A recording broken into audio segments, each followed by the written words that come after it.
வெள்ளம்போல் தமிழர் கூட்டம், வெள்ளம்போல் வன்னியர் கூட்டம். அக்கூட்டம் வீரம் கொள் கூட்டம். இந்த கூட்டத்தை, இந்த குலத்தை முன்னேற்ற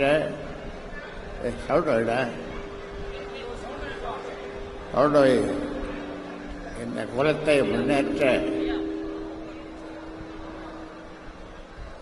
46-47 ஆண்டு காலமாக தொடர்ந்து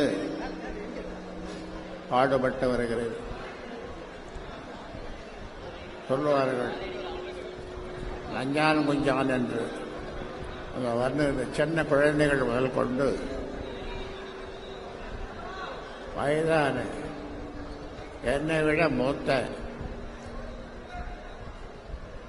மூத்தோர்கள் தொடர்ந்து எனக்கு ஆதரவு கொடுத்தவருடைய பயனாக இந்த சமுதாயம் பல வகையில் முன்னுக்கு வந்து கொண்டிருக்கிறது. ஆனாலும் நாம் நினைக்கிற அளவு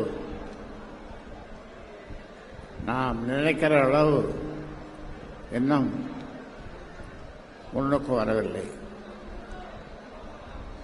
கல்வியிலே, தொழிலிலே அது மேலும் முன்னேற நாம் இன்னும் நிறைய நாம் பாடுபட வேண்டியிருக்கிறது, உழைக்க வேண்டியிருக்கிறது, போராட வேண்டியிருக்கிறது. அந்த வகையில் நாம் டிசம்பர் மாதம் 12ஆம் தேதி போராடப் போகிறோம். நம்முடைய உரிமைகளை மீட்க போராடப் போகிறோம். சின்ன பையன் 10 வயசு 15 வயசு பையன் ஐயா என்கிறான். என்னப்பா இந்த 10.5 எப்போ கிடைக்கும்னு கேட்குறான். 10.5ன்னா அவனுக்கு தெரியாது. சீக்கிரம் கிடைக்கும்பா, நான் போராட போகிறேன், நீ என் கூட வரையா? நானும் வரேன், என்னை இட்டு போங்க. 10-12 வயசு பையன் அவன் தயாராகிட்டான் போராட. ஒரு காலத்தில் 7 நாள் சாலை மறியல் இந்த தமிழ்நாட்டையே சம்பிக்க வைத்து விட்டோம். உலகமே பார்த்து ஆச்சரியப்பட்டது. அமெரிக்காவிலிருந்து வெளிவருகின்ற நியூயார்க் டைம்ஸ் கால் பக்கம் அந்த போராட்டத்தை பற்றி என்னையும் என் படத்தை போட்டு கால் பக்கம் செய்தி போட்டது அந்த காலத்தில்.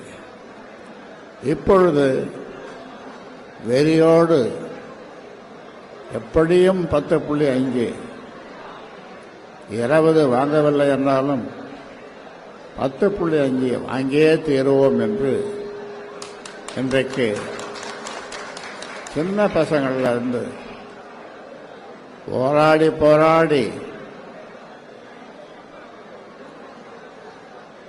தொடர்ந்து போராடி வருகின்ற பெரியவர்கள் வரை அதே சிந்தனையில் இருக்கிறார்கள். இந்த நிலையில்தான்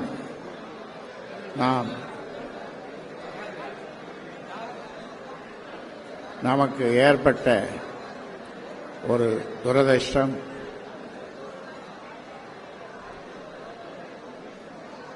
சொல்லுவார்கள், ஏதோ சினிமாவில் பாட்டு, எனக்கு ஒரு மகன் பிறப்பான், அவன் என்னைப் போலவே இருப்பான். ஆனால் எனக்கு நடந்த கொடுமை உங்களுக்கெல்லாம் தெரியும். என்னுடைய உயிரைத்தான் அவன் பறிக்கவில்லை, மீதி எல்லாவற்றையும் பறித்து விட்டான். உரிமையை பறித்தான்.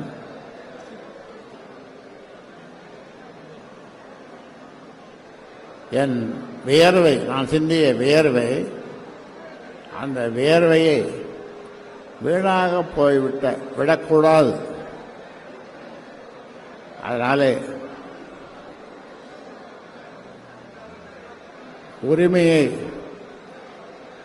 அந்த உரிமையை இனி யாரும் பறிக்க முடியாது. எந்த சுப்ரீம் கோர்ட்டுக்கு போனாலும் பறிக்க முடியாது. அந்த வகையிலே தான் இன்றைக்கும் டெல்லி ஹைகோர்ட்டிலே வழக்கு தொடர்ந்திருக்கிறோம். சூழ்ச்சியினாலே தன்னை தலைவன் என்று சொல்லிக் கொண்டிருக்கிறான். சூழ்ச்சி.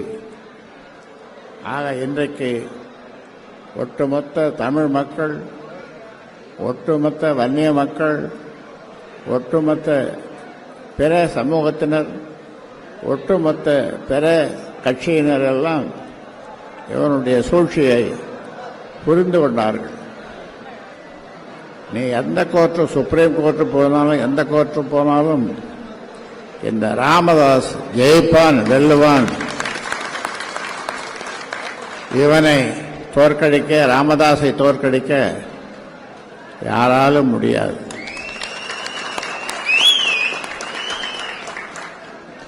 உரிமையை பறிக்க எண்ணாதே, உடைமையை பறித்துக்கொள். என்னிடம் என்ன இருக்கிறது பறித்துக்கொள்? எல்லாவற்றையும் தான் பறித்துக் கொண்டாயே. என்னிடம் ஒன்றும் இல்லை. ஆனால் வியர்வை சிந்தி 46 ஆண்டு காலம் 96,000 கிராமங்களுக்கு சென்று எம் மக்களை சந்தித்து எம் மக்களிடம் பேசி அவர்களுக்கு இதை நம்முடைய சமூகத்தின் நிலைமையை சொல்லி வளர்த்த இந்த கட்சியை நீ முழுதும் அபகரிக்க எண்ணுகிறாய். அதனாலே இந்த உரிமையை என்னால் விட்டுக் கொடுக்க முடியாத நிலையிலே தான் நான் மீண்டும் இந்த கட்சியினுடைய தலைவராக ஆனேன். எனக்கு உதவியாக என் மூத்த மகள் செயல் தலைவராக ஸ்ரீகாந்தி பரசுராமன் அவரை எனக்கு துணையாக இருமா என்று அதை செயல் தலைவராக நியமித்தேன். இதற்கு முன்னாலே உங்களோடு பேசியது நீங்கள் பார்த்திருப்பீர்கள். அதனால் டெல்லி ஹைகோர்ட்டிலே நாம் வழக்கு போட்டிருக்கிறோம். 28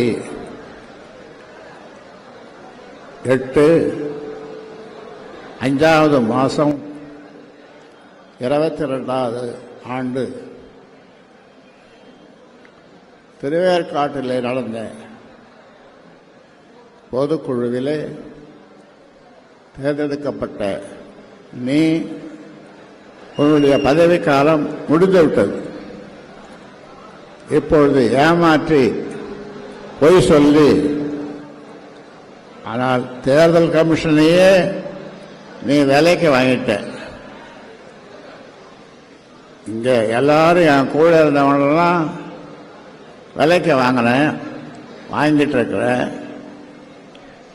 இப்போ தேர்தல் கமிஷனையே விலைக்கு வாங்கிட்டேன். தேர்தல் கமிஷனுக்கு உண்மையை சொன்னாலும் புரிய மாட்டாங்குது. ஏன்னா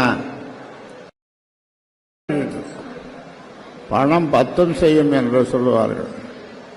பணம் தேர்தல் கமிஷன் வரைக்கும் போயிடுது. அதனாலே இதையெல்லாம் நம் மக்கள், தமிழ் மக்கள் நம்ப மாட்டார்கள். அதனாலே சொல்லுகிறேன், இனி வெல்லப் போவது, அதாவது ஜெயிக்கப் போவது ராமதாஸ் தான். தோற்கப் போவது எல்லாவற்றிலும் தோற்றுவிட்டாய். பணம் என்னதான் இருந்தாலும் பணம் விளையாடும் என்று சொல்லுவார்கள். பணத்தை வைத்து ஒன்றும் செய்ய முடியாது. நான் கட்சி தொடங்கிய போது ஓட்டு ஒன்று போடுங்க, ₹1 நோட்டு ஒன்றும் கொடுங்கன்னு கேட்டேன். ₹1 நோட்டு ஒன்றும் கொடுங்க, ஒரு ஓட்டும் போடுங்கன்னு கேட்டேன். மக்கள் அப்படியே செய்தார்கள். தனியாக நின்று 4 சட்டமன்ற உறுப்பினர்களை பெற்றோம். இப்பொழுது கூட்டணியிலே வெறும் 5 சட்டமன்ற உறுப்பினர்கள். அதற்கு காரணம் இவனுடைய செயல்தான், தேர்வுதான், தலையீடுதான். ஆக இனி அது நடக்காது. அதனால என்னுடைய இந்த உரிமையை நான் விட்டுக் கொடுக்க முடியாது. என்னுடைய உழைப்பை இனி யாரும் திருட முடியாது. பார்த்தோமே கூட்டத்தை, இது கூட்டமா, இந்த மாதிரி கூட்டத்தை யாராவது கூட்ட முடியுமா? நீ கூட்டுவ, ஒரு 25 லட்சம் முதல்ல கொடுத்து அனுப்புவ. 25 லட்சத்தை எல்லாருக்கும் இறைப்பானுங்க. அது ஒரு கூட்டம். இப்படி ஒரு கூட்டத்தை தான் நீ உன்னால் கூட்ட முடியும். இந்த கூட்டம், இது கூட்டமாக வரும்போது பார்த்தோமே, வெள்ளம் போல் தமிழர் கூட்டம் என்று. இந்த கூட்டம் மழையை, புயலை, சூறாவளியை எல்லாவற்றையும் நிறுத்திவிட்டது. இப்போ பாருங்க, வெயில் காயுது, எல்லாவற்றையும் நிறுத்திவிட்டது. இடி என்ன, புயல் என்ன, மழை என்ன, எல்லாம் எங்களுக்கு எது நடந்தாலும் நாங்கள் ஐயாவை பார்ப்போம், ஐயா பேச்சை கேட்போம். ஐயா தான் எங்களுக்கு எல்லாம். ஐயா உண்மையை தவிர பொய் சொல்ல மாட்டார். அவருக்கு பொய் பேச வராது. ஆனால் நீ பேசுவதெல்லாம் பொய், நடப்பதெல்லாம் பொய். இப்போ தேர்தல் கமிஷன், டெல்லி தேர்தல் கமிஷன், அதையே நீ விலைக்கு வாங்கிட்டேன். அங்கே இருக்கிறவன் பொய் சொல்கிறான். நாம் சொன்ன உண்மையை அவன் தெரிந்து கொண்டும் அதற்கான பதிலை அவனால் கொடுக்க முடியவில்லை. ஆனாலும் அதே ஒரு நேர்மையான அதிகாரி அவன் சொல்லுகிறான், இங்கே நேர்மை இல்லை, நாணயம் இல்லை, நீங்கள் கோர்ட்டுக்கு போங்க அப்படின்ட்டு. ஒரு நேர்மையான ஐஏஎஸ் அதிகாரி, தேர்தல் கமிஷனில் இருக்கிற ஒரு அதிகாரி. அதனால் இன்னைக்கு டெல்லி உயர்நீதிமன்றத்தில் வழக்கு தொடுத்து விட்டோம், வழக்கு போட்டு விட்டோம். அதனால் அது திங்கட்கிழமை அதை எடுத்துக்கொள்வார்கள். அந்த வகையில்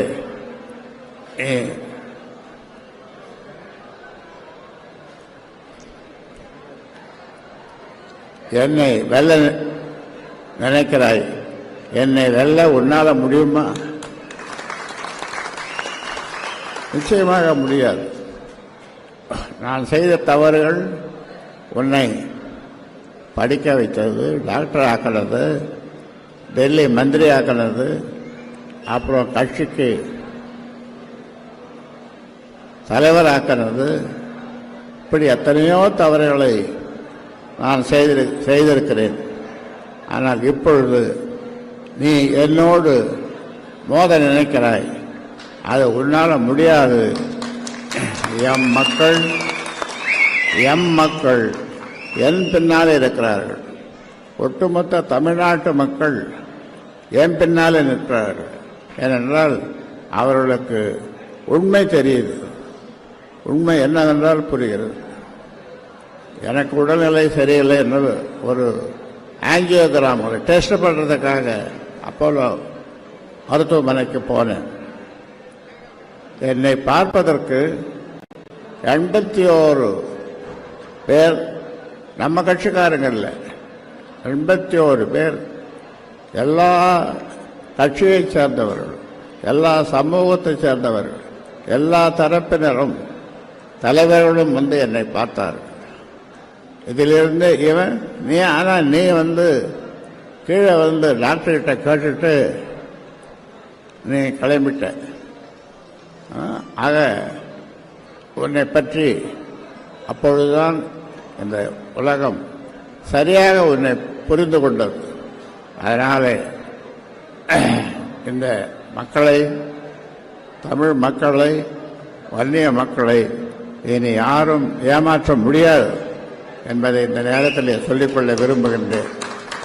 அதாவது சாதாரணமாக சினிமாவில் சொல்லுவார்கள் அல்லது நடைமுறையில் பேசுவார்கள், போடா உன் பாய்ச்சா பலிக்காதுன்னு சொல்லுவாங்க.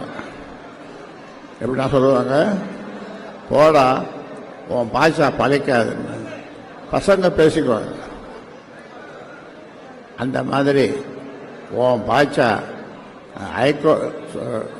டெல்லி தேர்தல் கமிஷன், தலைமை தேர்தல் கமிஷன் கிட்ட நீ அங்கே போனாலும் நீ வெற்றி பெறலாம், ஆனால் நீதி வெற்றி பெறும், நியாயம் வெற்றி பெறும். என் பக்கம் நியாயம் இருக்கிறது. அதனாலே மக்கள் என் பின்னால் இருக்கிறார்கள், மக்கள் என் பின்னால் இருக்கிறார்கள். நான் யாரையும் கிரேன் போட்டு கிரேன் அளவுக்கு பெரிய மாலை செய்து தலையிலே போடு என்று நான் சொன்னதில்லை. யாராவது கொடுத்தாலும் கூட புத்தகமாக கொடுங்கள் என்று சொல்லுவேன். அந்த வகையில் இந்த கட்சியை 96,000 கிராமங்கள், 96,000 கிராமங்கள், அவ்வளோ கிராமங்களுக்கு சென்று நான் இந்த கட்சியை வளர்த்தேன், வேர்வை சிந்தி வளர்த்தேன்.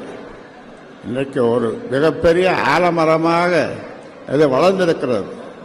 இந்த ஆலமரத்தில் ஒரு கிளையில் ஏறிக்கொண்டு அது மொனக்கிளையில் உட்காந்து அடிக்கலையை வெட்டுற, மொனக்கிளையில் உட்காந்து அடிக்கலையை வெட்டுற. அப்போ நீ என்ன ஆவ? மொனக்கிளையில் உட்காந்து வெட்டுற நீ என்ன ஆவ? என்ன ஆகும் சொல்? கீழே விழ வேண்டித்தான், கீழே விழ வேண்டித்தான். ஆலமரத்தினுடைய ஆயிரக்கணக்கான விழுதுகள், பட்சிகள், நிழல், அதன் நிழலுக்காக வருகின்ற மக்கள் எல்லாம் என் பக்கம். நீ அந்த களையை வெட்டி மனக்கிளையில் உட்கார்ந்து நீ அந்த களையை வெட்டுற, அது கூட அந்த ஆலமரத்தில் இருந்த ஒரு கொம்பை செய்து கோடாலியை ஆக்கி, கோடாலியை கொண்டு இந்த மரத்தை வெட்ட பார்க்குற, உன்னால் முடியாது. அதனால் உன்னுடைய இந்த அரசியல் பயணம் முடிந்து போய்விட்டது. அதனால் இது நான் வயிறெறிஞ்சு சொல்கிறேன், நான் வயிறெறிந்து சொல்கிறேன், உன்னுடைய அரசியல் பயணம் முடிவடைந்து விட்டது என்று. அந்த வகையில் ஏன்னாலும் இது அடுத்த தலைமுறைக்கு, அதற்கு அடுத்த தலைமுறை சின்ன அந்த பசங்க வந்தாங்களே இப்போ கூட, சின்ன பசங்க, அதுக்கு எல்லாருக்கும் புரியுது. அதனாலே சொல்லுகிறேன்,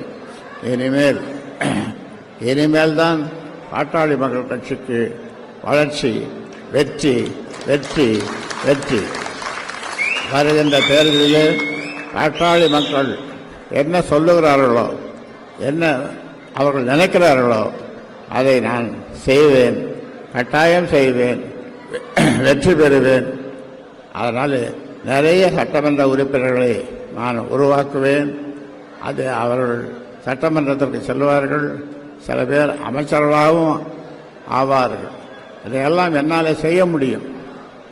அதனால் இந்த கூட்டத்திற்கு வந்த என் உயிரினும் மேலான பாட்டாளி சொந்தங்களே, நீங்கள் ஒற்றுமையாக இருந்து நாங்கள் கட்சி சொல்லுவதை வேதவாக்காக நினைத்து நீங்கள் செயல்படுங்கள். நம் வெற்றி நம் பக்கம், நியாயம் நம் பக்கம், தர்மம்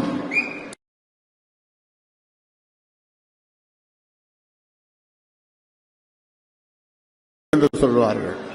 அதனாலே அந்த தர்மம் நம் பக்கம் இருப்பதனாலே நாம் நிச்சயமாக வெல்வோம் என்று கூறி இந்த ஏற்பாடுகளை இவ்வளவு பிரம்மாண்டமாக செய்த நம்ம மாவட்ட செயலாளர்கள் சுரேஷ், கோபி,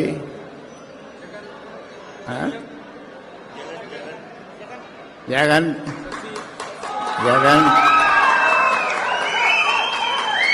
அப்புறம் பாண்டியன், இதை மேற்பார்வையிட்டு மிக சிறப்பாக நடைபெறுவதற்கு காரணமாக இருந்த நம்முடைய வன்னியர் சங்க தலைவர் பூத்த அருள்மொழி,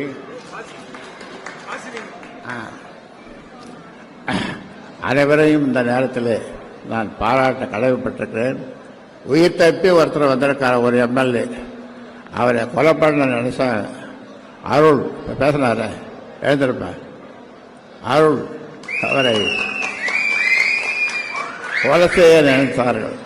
அந்த கொலைவெறி தாக்குதலிலிருந்து அவர் தப்பி இப்பொழுது உங்களோடு இங்கே கூட்டத்தில் வந்து பேசியிருக்கார். அதனால் இந்த தென்னார்காடு மாவட்டம், அதில் கடலூர் மாவட்டம்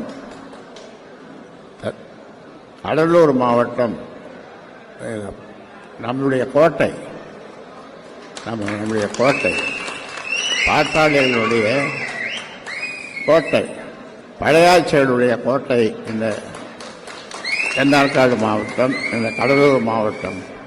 அதனால் உங்கள் இந்த கூட்டத்தை சிறப்பாக ஏற்பாடு செய்த அனைவருக்கும் என்னுடைய பாராட்டை தெரிவித்துக் கொள்கின்றேன். வந்த அனைவருக்கும் என்னுடைய வாழ்த்துக்களை தெரிவித்துக் கொண்டு முடிக்கிறேன். நன்றி, வணக்கம்.